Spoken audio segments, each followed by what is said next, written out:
My parents lived rent-free in my duplex. Then they demanded I switch units with my brother because he deserved a better start. They even showed my home to buyers behind my back. They didn't know I had already sold the entire building. How could you do this to us, Matthew? We're your family! My mother shouted with tears in her eyes when I handed them the eviction notice. My father, with his typical authoritarian posture, slammed his fist on the table and demanded I rescind the sale. Immediately, I breathed deeply while observing my father's reddened face. I was 32 years old, and for the first time in my life, I felt I had control over my destiny. It wasn't always this way. Since childhood, I had been the less favored son in the Mendoza family. My brother Sebastian, 3 years younger, always received the best. The largest bedroom, new clothes, opportunities. I settled for the leftovers, convinced by my parents that I should set an example and sacrifice for the family's welfare. When I finished university with a degree in architecture, I used the inheritance my paternal grandmother had left me to purchase a small 2-unit building. It wasn't luxurious, but it represented my independence. My parents, who were experiencing financial difficulties after my father lost his managerial position at a construction company, asked for temporary accommodation. With the soft heart I always had, I offered them the first-floor unit while I occupied the second. What should have been a situation lasting a few months extended to 3 years. They never paid me a cent in rent. "We're family, Matthew. How could you charge us?" my mother would say whenever I tried to broach the subject. Meanwhile, they continued supporting Sebastian, even paying the rent for a luxurious apartment in the Northern District while he completed his medical degree. The betrayal became evident when I started receiving calls from strangers inquiring about the house for sale. At first, I thought it was a mistake, until one day I arrived home early from work and found my parents showing my unit to a couple. My father's justification was even more outrageous. "Your brother is about to finish his medical residency and needs a place to live. This unit is perfect for him and his future wife," he explained as if it were the most normal thing in the world. "You can move to the first floor. It's smaller, but for you alone, it's more than sufficient." I didn't argue. I simply nodded and withdrew. That very night, I contacted a real estate agent, a friend from university, and put the entire building up for sale. In the current market, such a property in that area was pure gold. In less than a week, I received 3 offers, all above the asking price. I signed with the highest bidder and gave my parents 60 days to vacate, as established by law. The news fell like a bomb at the Sunday family dinner. My brother Sebastian, who rarely visited us, was also present. "How can you do this to us?" my mother repeated between sobs. "After all we've sacrificed for you." My father, always more practical, tried a different approach. "We can reach an agreement, son. If you need money, we can pay a reasonable rent." "It's too late," I replied calmly. "The property has new owners, and I must deliver it in 60 days. That's sufficient time for you to find another place." Sebastian, who had remained unusually quiet, finally spoke. "You've always been resentful, Matthew. You never got over the fact that Mom and Dad loved me more." His words, though cruel, confirmed what I already knew. The family dynamic had never been a secret, just a truth no one dared to speak aloud. The difference was that now it didn't hurt me. The success I had achieved in my professional career had given me the confidence I lacked in my youth. "This isn't about resentment, Sebastian," I responded. "It's about respect. You plan to dispose of my property without consulting me, as if I didn't matter." The following days were hellish. My mother stopped speaking to me. My father alternated between legal threats and emotional pleas, and my brother spread among our extended family that I was leaving our parents homeless. What none of them knew was that selling the building was just the beginning of my plan to finally separate myself from a family that had never valued me. The week following my announcement was the tensest I had experienced in my home. My mother's silence transformed into constant crying, especially when I returned from work. I would find her weeping in the kitchen, looking at old photographs where we appeared happy, as if trying to remind me of the good times. Her emotional strategy didn't work. "Matthew, remember when you were little and I took care of you for weeks when you had pneumonia?" she told me one afternoon, showing me a photo where I appeared pale in a hospital bed at around age 7. "That's how you repay all that love, son. Taking care of me when I was sick was your obligation as a mother. It's not something I should repay now," I replied, surprising myself with my firmness. My father opted for a different tactic, involving the extended family. Soon calls began, arriving from uncles, cousins, and even my godfather, all trying to make me see reason. The most outrageous was when my Aunt Claudia, my mother's sister, came to visit specifically to lecture me. "Your mother is devastated, Matthew," she told me, sitting in my living room with a disapproving expression. "Family is the only certainty we have in this life. What kind of son does this to his parents? What kind of parents try to take away their son's house?" I responded, causing my aunt to open her eyes in surprise. Apparently, my parents had omitted that small detail when telling their version of the story. As family pressure increased, so did my doubts. Was I being too harsh? Should I yield and seek another solution? One night, overwhelmed with guilt, I called Miguel, my best friend since university, to vent. "Don't let yourself be manipulated," he told me after listening. "What your parents did is a betrayal, no matter how they justify it. If you give in now, you'll spend the rest of your life giving in to them." Miguel's words resonated in my mind. He was right. All my life, I had been subordinate to my parents' wishes, especially when it came to benefiting Sebastian. It was time to end that cycle. The critical point came when I discovered my parents had been making improvements to their unit without consulting me. They had torn down a wall to expand the living room, installed new laminate flooring, and painted all the rooms. When I confronted them, their justification left me speechless. "We're preparing the place for when Sebastian moves in," my father explained with complete naturalness. "The buyer we found is interested in acquiring both units, but first wants to see yours finished. At that moment, I understood that my parents truly believed they could dispose of my property as they pleased. Not only did they want me to cede my unit to Sebastian, but they also planned to sell the entire building without my consent. The magnitude of their disconnection from reality was overwhelming. Dad, I can't believe you don't understand, I said, struggling to maintain my composure. This building is mine. I bought it with my money, with the inheritance grandmother left me. You have no right to sell it, modify it, or decide who lives here. Your grandmother would never have wanted you to use her money to leave us homeless, he shouted, red with anger. That money was for the family's welfare, not for your selfish whims. Grandmother left that inheritance to me, not to the family, I responded, feeling my voice break with contained rage. And if we're talking about selfishness, what about you? What about the times you paid for Sebastian's private university while I worked to finance my studies? Or when you bought him a new car while lending me the old family car to go to work? My mother, who had remained silent during the argument, finally intervened. Your brother always needed more support than you, Matthew. You were strong, independent. He was more sensitive. He needed more attention. Her words confirmed what I had always felt. For my parents, I was dispensable, a secondary element in the family, someone who had to manage on his own, while all resources and affection were directed toward my brother. That night, as I tried to fall asleep, I received a text message from Sebastian. I spoke with Mom and Dad. Are you really going to throw them out on the street over a whim? I always knew you were petty, but this exceeds everything. I didn't respond immediately. What Sebastian didn't know was that I had access to information that would completely change the landscape. A friend who worked at the clinic where my brother was doing his residency had revealed something disturbing. Sebastian was about to be expelled from the program. Apparently, he had been falsifying medical records to cover his mistakes and had been discovered. The family betrayal was deeper than I thought. While my parents pressured me to cede my home in favor of my successful brother, that entire image of success was a farce. Did they know the truth about Sebastian, or were they also being deceived? Justice seemed to be on my side when the next day I received a call from Laura, my real estate agent, confirming the sale was secured. The new owners were willing to respect the 60-day eviction period, but not a day more. It's an excellent deal, Matthew, Laura told me. You'll be able to buy something much better in another area. It's your opportunity for a fresh start. A fresh start. Those words resonated in my mind. It was exactly what I needed to get away from my family's toxic control and build my own life. However, as I prepared to take that step, I couldn't imagine the storm about to break out in my family, nor how the inheritance I thought would liberate me would become the center of a battle that would reveal secrets buried for years. The atmosphere at home became unbreathable. My parents alternated between completely ignoring me and attacking me with hurtful comments. One morning, leaving for work, I found my car with deflated tires. Though I had no proof, the look of satisfaction on my father's face when he saw me calling a taxi was revealing. I decided the most sensible thing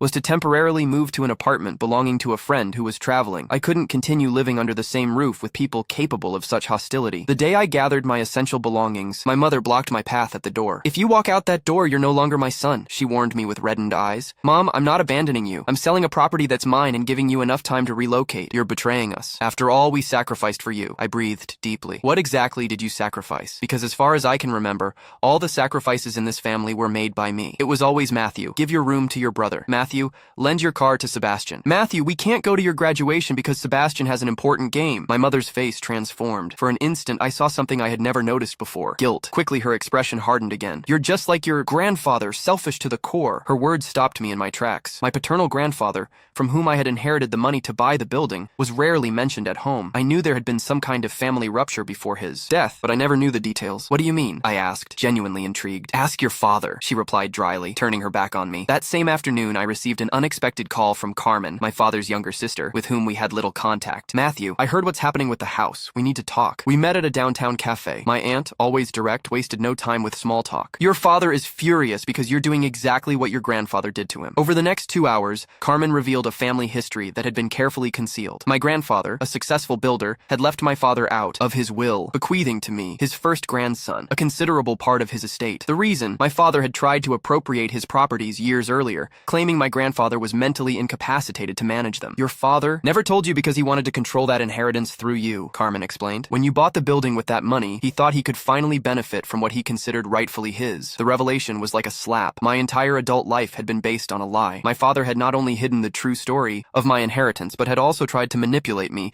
to obtain what he believed belonged to him. Why are you telling me this now? I asked my aunt, still processing the information. Because you're repeating the family cycle without knowing it. The history between your father and your grandfather is full of resentment and revenge. I don't want you to follow that path. Her words made me reflect deeply. Was I really seeking justice or simply revenge for years of favoritism toward my brother? The next day, I decided to confront my father with what I had discovered. I found him in the backyard fixing the old shed. Why did you never tell me the truth about grandfather's inheritance? I asked without preambles. I saw his shoulders tense before he turned to face me. His face, usually confident and authoritarian, showed a vulnerability I had never seen before. Who told you? Carmen, I replied bitterly. bitterly. She was always father's favorite. Of course she would defend his version. I'm not looking for versions, Dad. I want the truth. He sat heavily on a wooden bench, suddenly appearing older and more tired. My father was an unjust man, Matthew. I worked with him all my life. I built his company from nothing, and when I made one mistake, he took everything away. He disinherited me as if I weren't his son. What mistake did you make? My father was silent for a moment, his gaze lost on the horizon. I sold a property that belonged to the company. I needed the money to invest in my own project. Without his consent, he never would have consented. He always wanted to control everything. His voice broke slightly. When he found out, he accused me of theft, his own son. At that moment, I saw my father with new eyes, not as the authoritarian man who had dominated my life, but as someone trapped in his own traumas, repeating with his children the same harmful patterns he had experienced. And now you see me exactly as he saw you, I concluded. A traitor, no, he responded after a long silence. Now I understand why my father did what he did. I would have done the same in his place. His words surprised me. It was the closest thing to an apology I had ever heard from him. So you understand why I have to sell the building? I understand, but I don't accept it, he said firmly. I still believe your brother deserves a chance. He's going through difficult times. I know, I replied. I know he's about to be expelled from his residency. The surprise on his face confirmed my suspicions. My parents knew nothing about Sebastian's problems. What are you talking about? He asked, rising abruptly. I explained what I had discovered. With each word, I saw how the perfect image he had of his favorite son crumbled. There must be some mistake, he insisted, though his voice lacked conviction. Sebastian has always been brilliant. Brilliant, but irresponsible, I replied. We've all protected him too much, especially you two. My father didn't respond,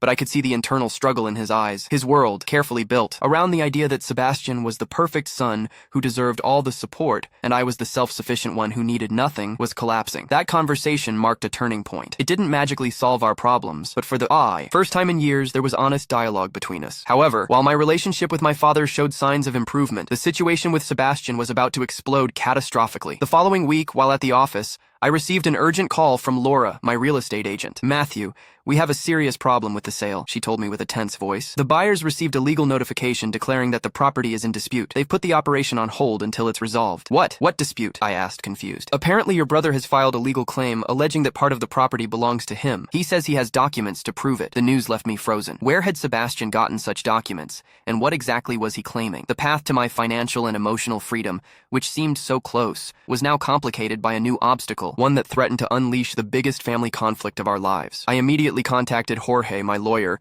who advised me to request a copy of the lawsuit filed by Sebastian. What we discovered left us stunned. My brother was claiming that our grandfather had left him 40% of the value of any property I acquired with my inheritance, according to an alleged verbal agreement that had been formalized in a document signed by our grandfather before his death. This is absurd, I told Jorge as we reviewed the papers in his office. Such an agreement never existed. The problem is they have a document with what appears to be your grandfather's signature, Jorge replied with concern. We'll need a handwriting analysis to determine its authenticity. As I left Jorge's office, I received a message from Sebastian. Surprised, brother? You were always grandfather's favorite, but he was thinking of me too. It's time I receive what's rightfully mine. I was boiling with rage. It wasn't enough that my parents had tried to take away my house. Now Sebastian was attempting to steal part of my inheritance with forged documents. The family betrayal reached new dimensions. That same afternoon, I decided to confront my brother directly. I found him at the cafe where we occasionally met, sitting with an expression of absolute confidence. Where did you get that document? I asked bluntly as I sat across from him. I found it among Dad's things, he replied with a smile. It was stored in his safe. Grandfather was always cautious. It's fake, Sebastian. Do you know it's fake? That will be determined by a judge, he said with a shrug. Meanwhile, your sale is frozen, and the potential buyers will probably back out. Wouldn't it be easier to reach a family agreement? I then understood his strategy. He wasn't really looking to win in court, but to pressure me to negotiate. He wanted me to cede him part of the sale money, or, better yet, cancel the entire process. What exactly do you want? I asked, though I already knew the answer. Simple. Cancel the sale or give me 40% of the value.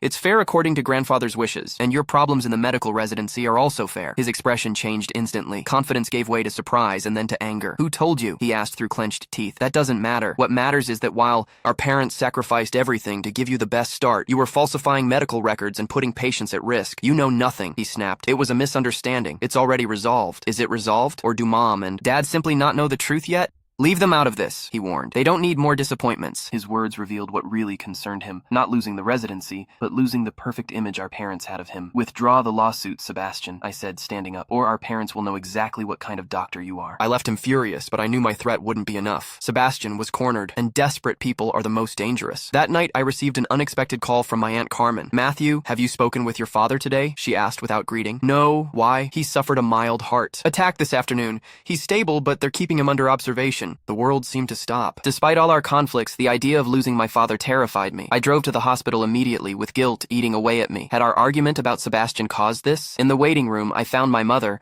who looked at me with a mixture of relief and resentment. "It's about time," she said. "Your brother arrived hours ago." I entered the room where my father lay connected to monitors. He looked small and fragile, nothing like the authoritarian man who had dominated my life. At his side, Sebastian held his hand, perfectly playing the role of the devoted son. "Dad, Matthew is here," Sebastian announced with feigned cordiality. My father opened his eyes and looked at me intently. "We need to talk," he said in a weak voice. All three of us, my mother, who had entered behind me, sat on the other side of the bed. "Sebastian has told us everything," my father continued, "about the grandfather's document and about his problems at the hospital." I looked at my brother in surprise. I hadn't expected him to confess his professional problems. He explained that he made mistakes, but that he's working to correct them, my mother added. "We all deserve a second chance." The manipulation was evident. Sebastian had taken advantage of our parents' vulnerability to present himself as the repentant victim, probably minimizing the severity of his actions. "Did he also tell you that he forged grandfather's document?" I asked. My father closed his eyes for a moment before responding. "The document is real, Matthew." His words hit me like a hammer. "What?" "Your grandfather wanted to ensure that both of you were protected," my father explained. "I kept that document all these years waiting for the right moment to reveal it." "The right moment?" I repeated incredulously. "You mean when it could benefit Sebastian?" "Matthew," my mother scolded me, "your father is recovering. This is not the time for arguments." "It's the perfect time," I contradicted. "I'm tired of the manipulations and lies in this family." "Nobody is manipulating anything," Sebastian intervened.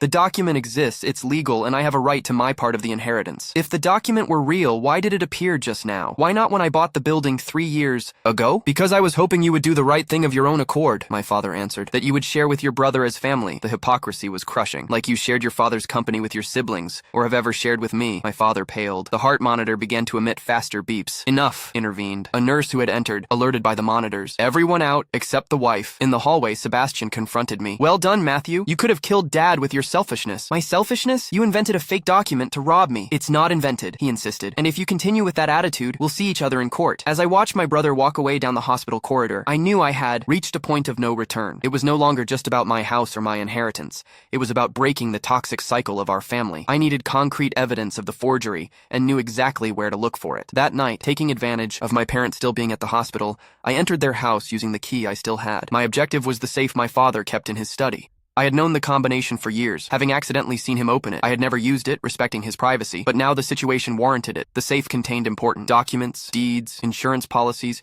and a yellow envelope with the name Testament of Roberto Mendoza, my grandfather. With trembling hands, I extracted the documents and began to read them. What I discovered made my blood boil. Not only was there no agreement granting Sebastian 40% of my inheritance, but there was a letter addressed to me, dated a few days before my grandfather's death, explaining his reasons for leaving that inheritance exclusively to me. "Matthew, you have always been ignored in favor of your brother. I have seen how your parents favor Sebastian while you work twice as hard to receive half the recognition. This inheritance is my way of balancing the scales. It is yours and yours alone. Don't let anyone convince you otherwise." Along with this letter, there was another addressed to my father, where my grandfather reproached him for repeating the same mistakes he had criticized so much, favoring one son over the other. With this evidence in my possession, I photographed all the documents and left the house, determined to seek the justice I deserved and end decades of family manipulation. The next day I met with Jorge and showed him the documents I had found. His expression upon reviewing the material was a mixture of professional satisfaction and genuine surprise. "This is exactly what we needed," he said while analyzing my grandfather's letter. "It not only contradicts the alleged agreement your brother claims, but clearly establishes your grandfather's intention for the inheritance to be exclusively yours." "What do we do now?" I asked, still processing the magnitude of what I had discovered. "We'll file a countersuit for document forgery and procedural fraud," Jorge explained. "With this evidence, we won't only win the case, but your brother could face criminal charges." The idea of Sebastian facing legal charges produced mixed feelings in me. Despite everything,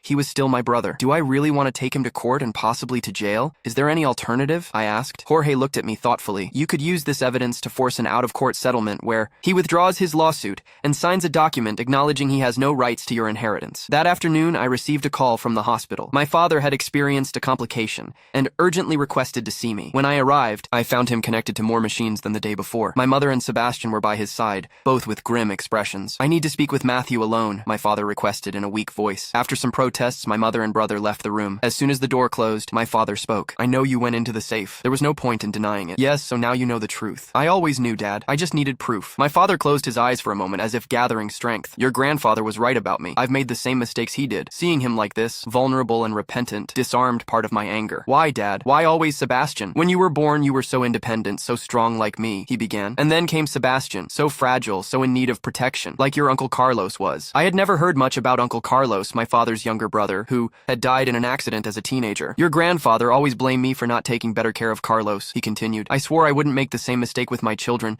but in the process, I neglected you. You made me invisible, Dad. I made you strong, he contradicted, with a weak smile. Too strong, perhaps. And now, do you still believe Sebastian deserves my house? That he has a right to my inheritance? My father took my hand with surprising firmness. No, what he deserves is to face the consequences of his actions, as I am facing mine. His words surprised me. What do you mean? Sebastian forged that document. I helped him do it, thinking it was the right thing to balance what I considered an injustice from your grandfather. I was wrong. My father's confession, unexpected and brutal in its honesty, left me speechless. After decades of favoritism toward Sebastian, he finally recognized his error. It was too late to rebuild what we had lost. What do you want me to do? I finally asked. Justice, he replied, not revenge. There's a difference. I left the room with a clear mind. In the hallway, Sebastian was waiting for me with his arms crossed. What did he tell you? He asked with evident anxiety. The truth, that you forged the document with his help. The color drained from his face. He's delirious from the medication. No, Sebastian. For the first time, he's seeing things clearly. I showed him the photographs of the documents I had found, including my grandfather's letter addressed to me. With each image that passed on my phone, his expression crumbled a little more. What are you going to do? He finally asked. All his arrogance had evaporated. That depends on you, I replied. You can withdraw the lawsuit voluntarily and sign an acknowledgement that you have no rights to my inheritance. Or we can go to court, where you will not only lose but could face charges for forgery. Sebastian paled even more. His perfect world, built on privileges and lies, was crumbling before his eyes. You can't do this to me, he murmured. You'll ruin my career. You ruined your career when you decided to falsify medical records, I replied firmly. And you almost ruined mine with this false document. My brother collapsed into a nearby chair, covering his face with his hands. For the first time in my life, I saw him completely defeated. Without the constant protection of our parents, everything is falling apart, he said in a broken voice. The residency, Dad in the hospital, now this. I don't know what to do. For a moment, I felt sorry for him. Sebastian had never learned to face the consequences of his actions, because there was always someone willing to rescue him. Perhaps it was time for him to experience what I had lived all my life, the responsibility of sustaining oneself. I have a proposal, I said after a long silence. Withdraw the lawsuit and sign the acknowledgement my lawyer will prepare. In exchange, I won't press charges for forgery. Is that all? He asked, looking at me with distrust. No, I also want you to tell Mom the complete truth about your situation at the hospital. No sugar-coated versions or minimizations. She'll hate me, he replied with genuine fear. She'll forgive you, I assured him. She always does, but it's time for both of you to stop living in a fantasy. Sebastian finally nodded, accepting my terms. 2 days later, in the presence of our lawyers, he signed the document acknowledging he had no rights to my inheritance and formally withdrawing his lawsuit. As promised, I didn't press charges for forgery, though I kept the evidence in case he returned to his old tricks in the future. The sale of the building was finally completed, albeit at a slightly lower price due to the delay caused by the legal dispute. Still, I obtained enough to buy a small apartment in another area of the city and make some investments that would give me financial stability. My father slowly recovered from his heart attack. During his convalescence, our conversations became deeper and more honest. There was a long road ahead to heal decades of favoritism and resentment, but at least we had taken the first step, acknowledging the truth. I never meant to hurt you, he confessed one afternoon as I helped him with his rehabilitation exercises. I thought I was preparing you for life. You did, Dad, I replied. Just not in the way you thought. You taught me to be independent, to fight for what's mine, to not expect anyone to rescue me. I forced you to be strong, he said with a sad smile, while I made your brother weak with my overprotection. It was the first time my father acknowledged the damage he had caused not only to me, but also to Sebastian. His favoritism had harmed both of us in different ways, but equally profound. My mother took longer to accept the new reality. Sebastian's confession about the severity of his errors at the hospital and his role in forging the document devastated her. For weeks, she was distant and subdued, as if mourning the loss of the perfect image she had of her younger son. How could he do this to us? She asked me one afternoon as we had coffee in the kitchen of their new home, a small apartment they had rented after the eviction. Where did we go wrong with him? You loved him too much, Mom, I replied honestly, or at least protected him too much. She looked at me with a mixture of sadness and recognition. And we loved you too little. Her admission, so simple and direct, closed a wound that had been open since my childhood. It didn't fix the past, but it opened the possibility of a different future. It wasn't a lack of love, I told her, taking her hand. It was a lack of balance. 3 months after selling the building, my life had completely changed. My new apartment, though smaller, was truly mine, without the emotional complications of the previous property. At work, I had received a promotion that allowed me to lead more important projects. Most significantly, I had begun to build a healthy adult relationship with my parents, based on mutual respect instead of distorted expectations.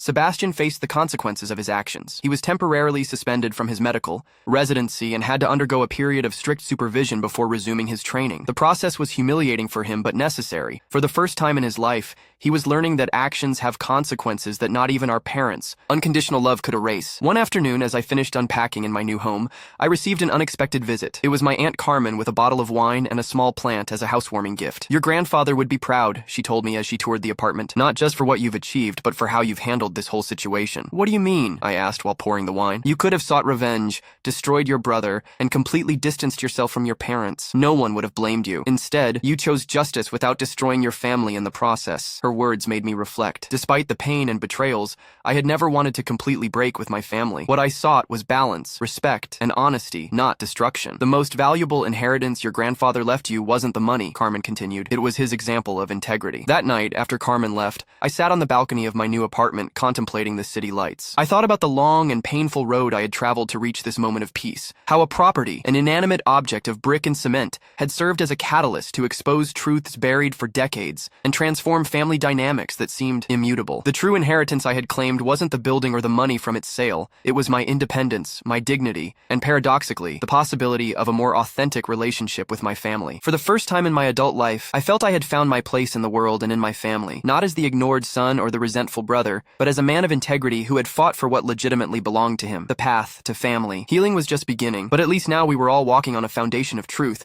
and that was perhaps the purest form of justice I could hope for. 2 years have passed since I sold the building and everything changed in my family. Today we gather to celebrate an event I never thought possible: Sebastian's graduation as a medical specialist. After his suspension, he had to repeat a full year of residency, this time without shortcuts or falsifications. I watch him receive his diploma with genuine pride. His face reflects not only satisfaction, but a maturity he didn't possess before. Beside him, my parents applaud emotionally. My mother no longer cries over my brother's fabricated successes, but over his real achievements, which somehow seem more meaningful now. My father stands tall beside her, his health fully recovered, a different man than he was 2 years ago. The path to this moment wasn't easy. After Sebastian's suspension, he fell into a deep depression. The perfect image he had constructed of himself had shattered, and he didn't know how to live without it. One rainy night, I found him sitting alone in his small apartment, surrounded by empty bottles. "I don't know who I am anymore," he confessed, his voice hollow. "All my life I've been the golden child, the success story. Now what am I?" "You're my brother," I replied simply, "and you have a chance to become who you really are, not who they wanted you to be." That conversation marked the beginning of Sebastian's genuine transformation. He started therapy, confronted his fear of failure, and recommitted to medicine, this time for the right reasons. He worked twice as hard to regain his place in the residency program, without shortcuts or privileges. Meanwhile, my relationship with my parents evolved in ways I never imagined possible. My father and I began a Sunday tradition of having breakfast together at a small cafe near his new apartment. During those mornings, we slowly rebuilt our relationship, not as father and son trapped in old patterns, but as two men learning to respect each other. "I keep thinking about your grandfather," he told me one such morning. "How he must have felt when I tried to take control of his company." "You were repeating history without realizing it," I observed. "And you broke the cycle," he replied, his eyes meeting mine with newfound respect. "You're stronger than both of us, my father and me." My mother took longer to adjust to our new family dynamic. She struggled with no longer being needed in the same way, especially by Sebastian. For decades, her identity had been built around being the protective mother of her sensitive son. Now, with Sebastian standing on his own 2 feet, she seemed lost. "I don't know what my purpose is anymore," she confided one afternoon as we sorted through old family photographs. I had invited her to help me decorate my new apartment, an olive branch she had gratefully accepted. "Maybe it's time to discover who Maria Mendoza is, beyond being Sebastian's mother or dad's wife," I suggested. To my surprise, she enrolled in a painting class the following week, something she had wanted to do since her youth, but had postponed for family responsibilities. Her first paintings, amateur but passionate, now hang proudly in all our homes. As for me, the professional success I had been quietly building accelerated after I freed myself from the emotional burden of family expectations. 6 months ago, I was offered a partnership in the architecture firm where I work, a recognition of my talent and dedication that filled me with quiet pride. More importantly, I met Elena, an environmental lawyer who challenged and inspired me in ways I never expected. Our relationship, built on mutual respect and honesty, showed me what healthy love looks like, something I had rarely witnessed in my family of origin. "Your family story is quite intense," Elena commented after meeting everyone at a dinner I hosted, "but I can see how much you've all grown from it." After the graduation ceremony, we gather at a restaurant to celebrate Sebastian's achievement. As champagne is poured and toasts are made, I observe the subtle but profound changes in our family dynamic. My parents no longer hover exclusively around Sebastian. The conversation flows evenly, with everyone's achievements and challenges acknowledged. When it's my turn to toast, I raise my glass and look at each family member. "To second chances and new beginnings," I say. "To learning that true family isn't about blind loyalty or uneven sacrifices, but about honesty, respect, and the courage to change." change. Sebastian's eyes meet mine across the table. There's a depth and humility in them that wasn't there before. And to my brother, he adds, who had the courage to break the cycle that none of us could see we were trapped in. As dinner progresses, Sebastian pulls me aside to the restaurant's terrace. The night air is cool, and city lights stretch before us like fallen stars. I never properly thanked you, he says, leaning against the railing. For what? For not destroying me when you could have. For giving me the chance to face the consequences of my actions without losing everything. He pauses, struggling with words that don't come easily to him. I always thought you were jealous of me, but the truth is, I envied you. His confession surprises me. Envied me? Why would you envy the ignored son? Because you were authentic. You built your life on solid ground while I was balancing on our parents' expectations. He smiles ruefully. It took losing everything to realize that. As we rejoin the others at the table, I feel a sense of peace that goes beyond forgiveness. What we've built in these 2 years isn't the perfect family. We still have disagreements and occasional slides into old patterns, but it's a real one, based on truth rather than comfortable illusions. Next month, Elena and I will leave for a year-long project in Chile, where I'll help design sustainable housing in regions affected by earthquakes. My parents expressed genuine pride in this opportunity, without comparing it to anything Sebastian has done. Progress, indeed. Before we part for the evening, my father hands me a small box. Your grandfather wanted you to have this after you proved yourself, he explains. Inside is an antique pocket watch, simple but elegant. He carried it all his life, my father continues. He told me it represented the value of time, how we choose to spend it and with whom. As I hold the watch, feeling its weight and history,